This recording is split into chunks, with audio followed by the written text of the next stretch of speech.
Nagampadam bus സ്റ്റാൻഡിൽ യാത്രക്കാരെത്തുമ്പോൾ ശുചിമുറി ഉപയോഗിക്കാൻ തോന്നിയാൽ സ്റ്റാൻഡിൻ്റെ അറ്റം വരെ നടന്ന് മുറി കണ്ടുപിടിക്കാം. പക്ഷേ ഉപയോഗിക്കാൻ പറ്റില്ല, അടഞ്ഞു കിടക്കുകയാണ്. സ്റ്റാൻഡിൻ്റെ അടുത്തു തന്നെയുള്ള സ്ത്രീകളുടെ വിശ്രമ കേന്ദ്രം നോക്കിപ്പോയാലോ ഇതേ അവസ്ഥ.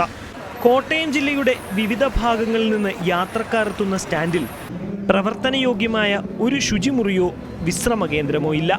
അറ്റകുറ്റപ്പണികളുടെ പേരിൽ വർഷങ്ങളായി പൂട്ടിക്കിടക്കുകയാണ് രണ്ടും. സ്റ്റാൻഡിൽ വന്നിരുന്നു വെച്ചാൽ ഞങ്ങൾ ഹോട്ടലുകളിലാണ് പോകുന്നത്, ബാത്റൂമിൽ പോകുന്നത്.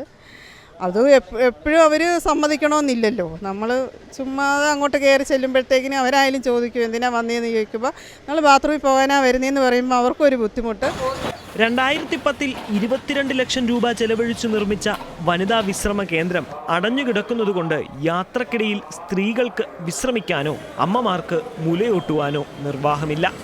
അവസ്ഥ എപ്പോൾ മാറുമെന്ന നഗരസഭാ അധ്യക്ഷനോടുള്ള ചോദ്യത്തിന് മറുപടി ഇങ്ങനെയും: അത് ക്ലീൻ ചെയ്യണം. അപ്പോൾ അത് ഒരാഴ്ച 1.5 ആഴ്ചത്തെ താമസം വരും. അത് ഓപ്പൺ ചെയ്ത് അത് ക്ലീൻ ചെയ്ത് അത് പ്രവർത്തനക്ഷമമാകും.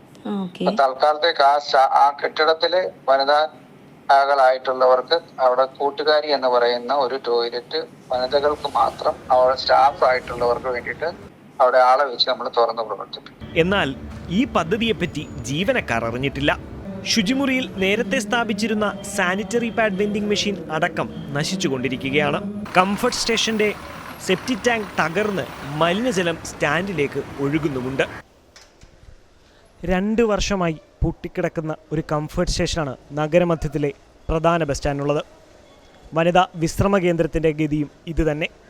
ഒരു നല്ല നടപ്പാത പോലും ഒരുക്കി കൊടുക്കുവാൻ ബസ് സ്റ്റാൻഡിനുള്ളിൽ നഗരസഭയ്ക്ക് സാധിക്കുന്നില്ല. ഇതിൽ വലയുന്നതോ ബസ് തൊഴിലാളികളും യാത്രക്കാരും. മാസ്കോം ന്യൂസിനു വേണ്ടി ഏബൽ, പാർവതി, വിമൽ.